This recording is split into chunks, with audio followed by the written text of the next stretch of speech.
Hello everyone! So welcome back sa aking channel. So ngayon naman tuturo ko sa inyo kung paano mag-add ng integers. Ano ang gagawin kung pareho ang sign at ano ang gagawin kung magkaiba ang sign. Ito lang yung dapat nating tandaan. Kung same sign, pag sinabi nating same sign, magkapareho ang sign ng integers. Kung same sign ng integers, unang-una nating isipin, i-add natin yung integers. Pa-plus natin. Okay, and then copy the common sign kung ano man yung sign na yun. Halimbawa, 7 plus 6, 7 and 6. Kung wala kayo nakikitang sign before the number, ibig sabihin that is positive. So, positive 7 plus positive 6. Okay, parehong positive.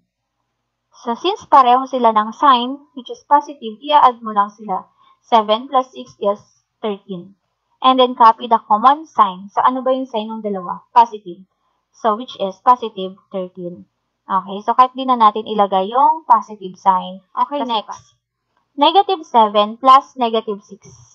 Okay, kung mapapansin ninyo, pareho silang negative. Okay, so meaning, same sign. So, kung same sign, i-add. And then, copy the common sign. Kopyahin lang yung sign. Okay, so i-add lang natin siya. 6 plus 7 or 7 plus 6 is 13. And then, sign, the common sign is negative. That's why we have negative 13. Okay, so next.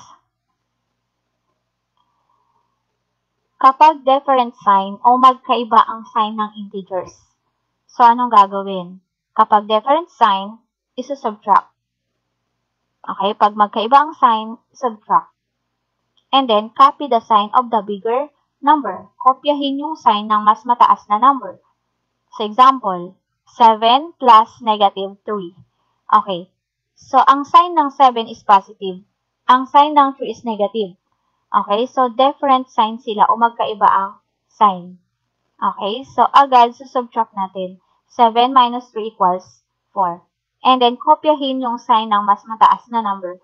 Okay. So, which is bigger? 7 or 3? So, mas mataas ang 7. So, which is positive. Okay. So, the answer is positive 4. Or, 4 na lang. Negative 7 plus 3. Negative yung 7, positive ang 3. So, different sign. So, again, pag different sign, subtract natin.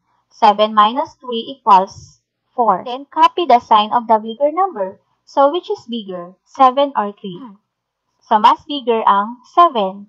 So, ano ang sign ng 7? Negative. Therefore, that is negative 4.